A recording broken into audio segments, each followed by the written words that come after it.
What men need to feel good in relationships.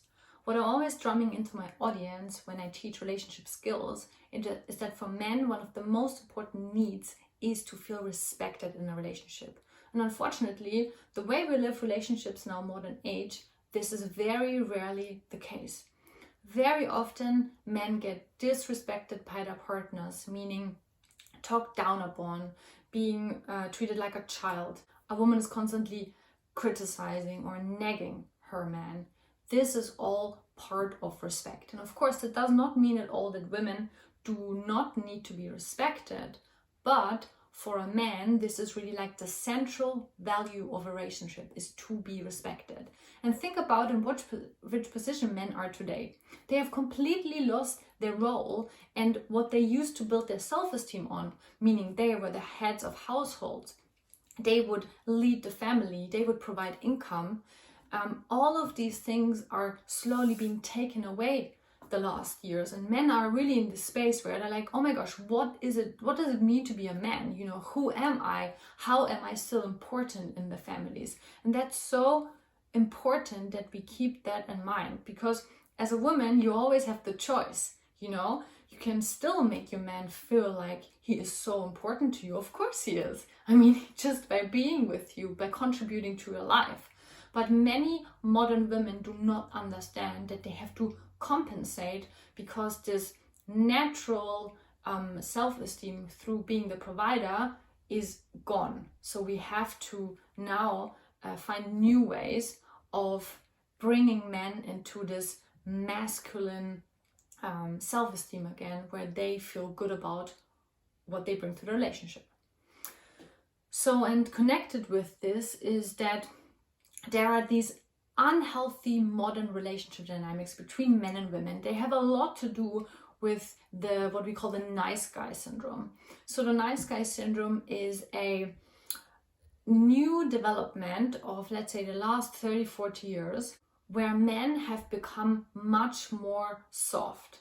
And this you can especially see in the West. This has to do with dropping testosterone levels, with single mothers, with not so many fathers in schools.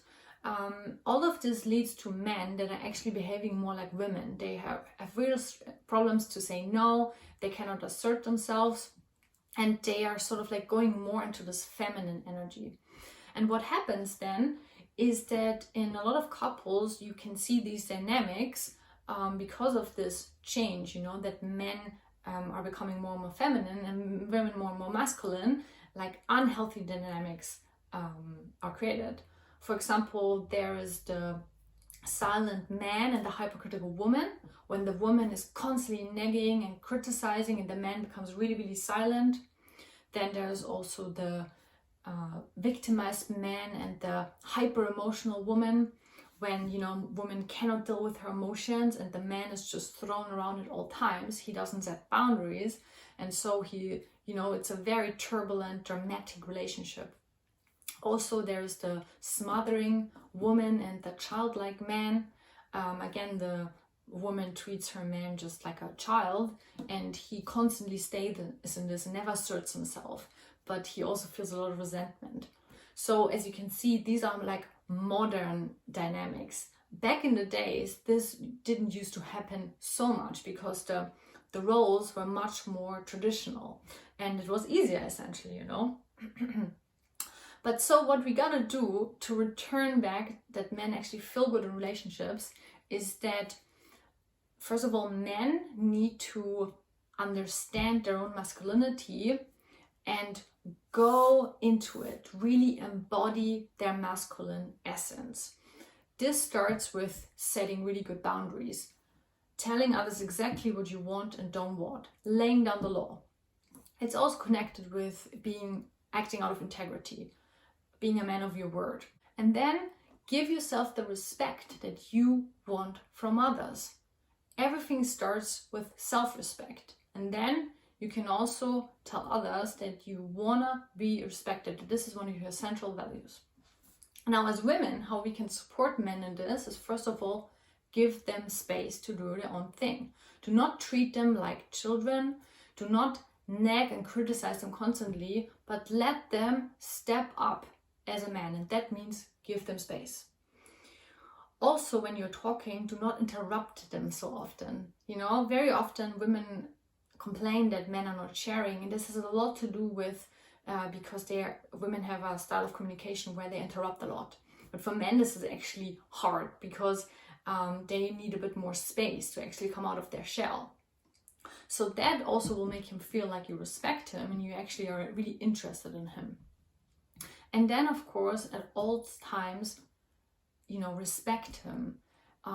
Treat him already like the man that you want him to be. Treat him like a leader, that you value his opinion, that you really want to hear what he's got to say, and that you trust his judgment. All of this will help him go into this masculine polarity, because what we always have to understand is that at the end of the day, no one wants feminine men and masculine women. No, it's not. It doesn't make us happy. There's no sexual attraction, and also, you know, the whole relationship dynamic is just weird and it doesn't work very well.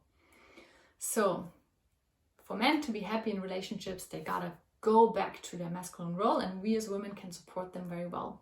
If you're more interested in this topic, I run free webinars on Meetup, and this is one of the topics I talk about extensively. It's a 1-hour workshop. Just go check the link below, you can join. And also, if you'd like to have the presentation slides for this particular topic, you can also find a link below where you can download them. All right, guys, thank you so much for watching. I wish you a really beautiful day.